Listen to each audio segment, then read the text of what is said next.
नमस्कार मेरी प्रिय बेटी। मैं नीम करौली बाबा।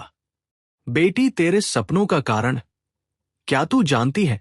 सुन बेटी, आज मैं तुझे कुछ ऐसा बताने वाला हूं जो तेरे हर सपने के पीछे का राज है। तू रात को सपने देखती है, कभी तू उड़ रही होती है, कभी तू किसी को बचा रही होती है, कभी तू एक बहुत ही सुंदर जगह में होती है। पर सुबह उठते ही तू सब भूल जाती है और कहती है, ये तो बस एक सपना था। पर क्या तू जानती है, वह सपना असल में तेरा भविष्य था, तेरा आने वाला कल था, और तू उसे भूल गई। हर सपना एक संदेश है, हर सपना ईश्वर की ओर से एक इशारा है। जब तू उड़ रही होती हो अपने सपने में, तो असल में ईश्वर तुझे कह रहा होता है, उड़, अपनी सीमा से ऊपर उड़। जब तू किसी को बचा रही होती हो, तो ईश्वर तुझे कह रहा होता है, तेरे पास शक्ति है, तू किसी को भी बचा सकती हो। जब तू किसी खूबसूरत जगह में होती हो, तो ईश्वर तुझे कह रहा होता है, ये जगह तेरी है, ये सुख तेरा है, तू इसके लायक है। पर तू सुबह उठते ही ये सब भूल जाती है और कहती हो, ये तो बस सपना था। वास्तविकता तो कुछ और है, और वास्तविकता तो वही है जो तू मानती है। अगर तू मानती हो कि तुझे सब कुछ असंभव है, तो असंभव हो जाता है। अगर तू मानती हो कि तेरे सपने सच हो सकते हैं, तो सच हो जाते हैं। यहां रुको, तेरे पिछले सपने को याद कर। वो सपना क्या था? कमेंट करो, बाबा, मेरा वो सपना सच हो जाए। क्योंकि जब तू उसे याद करेगी, तब वो फिर से सक्रिय हो जाएगा। तेरा एक दिन अगर अलग तरीके से जिए। बेटी, मैं तुझे एक कहानी सुनाता हूं, एक ऐसी कहानी जो तेरे जीवन को पूरी तरह बदल देगी। एक गांव में एक महिला रहती थी, नाम था सुधीरा। बिल्कुल तेरे जैसी। शादी के 15 साल हो गए थे, 3 बेटे थे, घर का काम, पति की नौकरी की चिंता, सास की बीमारी, सब कुछ। कोई खुशी नहीं, कोई आशा नहीं, बस एक अंतहीन दिनचर्या। सुबह उठ, खाना बना, बर्तन धो, कपड़े धो, रात को सो, और फिर दोबारा शुरुआत। और एक दिन जब सुधीरा बहुत टूट गई, तो उसे एक सपना आया। उस सपने में एक वृद्ध पुरुष आ गया। वो मैं था, और मैंने कहा, सुधीरा, तेरा जीवन तेरी है। तेरा ये दिनचर्या तेरी पसंद की है या तेरे घर वालों की? अगर तेरी पसंद की नहीं है, तो बदल दे। और सपना खत्म हो गया। सुबह जब सुधीरा उठी, तो उसे मेरी बात याद थी, और उसने सोचा, मैं अपना एक दिन अलग तरीके से जीऊं, अपनी चाहत से। और फिर जो हुआ, वो एक चमत्कार था। उस दिन सुधीरा सुबह 5 बजे जागी, पर इस बार वो घर का काम नहीं करने गई। वो इसकी जगह वो अपनी किताबों के पास चली गई। उसके पास एक पुरानी किताब था, कविता की, और उसने 30 मिनट के लिए सिर्फ कविता पढ़ी, अपने लिए, अपने मन को खुश करने के लिए।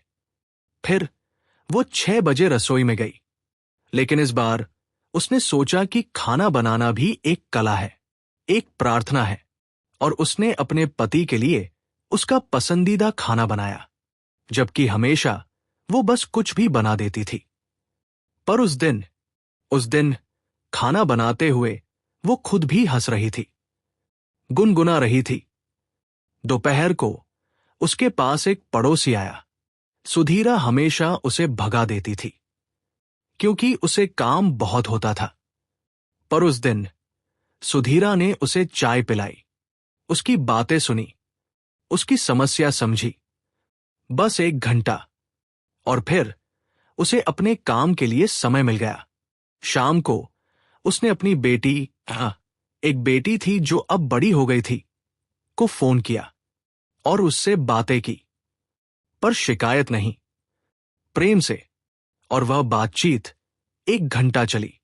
रात को जब सुधीरा के पति घर आए, तो उन्हें अपनी पत्नी में एक अलग ही चमक दिख रही थी।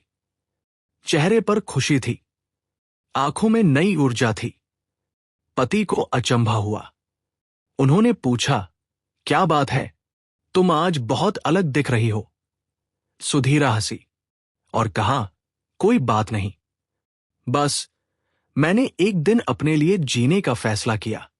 और उस रात सुधीरा के पति ने अपनी पत्नी को गले लगाया और कहा, धन्यवाद, तुम बहुत खूबसूरत हो। यहां एक बार फिर कमेंट करो, मैं भी सुधीरा बनूंगी, मैं भी अपने लिए जीऊंगी। ये वचन तुझे नई दिशा दे देगा। तेरी सबसे बड़ी गलतफहमी, बेटी, तू सोचती है कि अपने लिए जीना यानी अपने परिवार से दूर हो जाना, अपने घर के काम को छोड़ देना, अपने पति को नहीं समझना। पर नहीं, अपने लिए जीना मतलब अपने आप को अपने परिवार का हिस्सा मानना, अपने आप को महत्वपूर्ण मानना। और जब तू अपने आप को महत्वपूर्ण मानेगी, तब सब भी तुझे महत्वपूर्ण मानने लगेंगे। मिसाल के लिए, अगर तू हर दिन अपने आप को तोड़ती हो, अपने आप को भूलती हो, अपने आप को कम आंकती हो, तो तुम्हारा परिवार भी तुम्हें उसी नजर से देखेगा। पर अगर तू अपने आप को सम्मान देगी, तो सब भी तुम्हें सम्मान देंगे। अब मैं तुझे वह बताता हूं जो शायद कोई तुझे नहीं बताएगा। एक औरत की सबसे बड़ी शक्ति उसकी सुंदरता नहीं है, उसकी बुद्धि नहीं है, उसका त्याग नहीं है। उसकी सबसे बड़ी शक्ति है उसकी उपस्थिति, उसकी ऊर्जा। जब एक औरत खुश होती है, तो उसके घर में उसके आसपास के हर इंसान को एक अलग ही शांति मिलती है। जब एक औरत हंसती है, तो उसके पति को भी एक अलग ही साहस मिलता है। जब एक औरत संतुष्ट होती है, तो उसके बच्चों को भी एक अलग ही आत्मविश्वास मिलता है, क्योंकि औरत ही किसी घर की आत्मा है, औरत ही परिवार की धड़कन है। तो अगर तू अपनी उपस्थिति को शक्तिशाली बनाना चाहती है, तो सबसे पहले अपने आप को खुश बना, अपने आप को संतुष्ट बना, अपने आप को सुंदर बना, और फिर देख कैसे पूरी दुनिया तुम्हारे चारों ओर बदल जाती है। बेटी, मैं तुझे एक चुनौती देता हूं।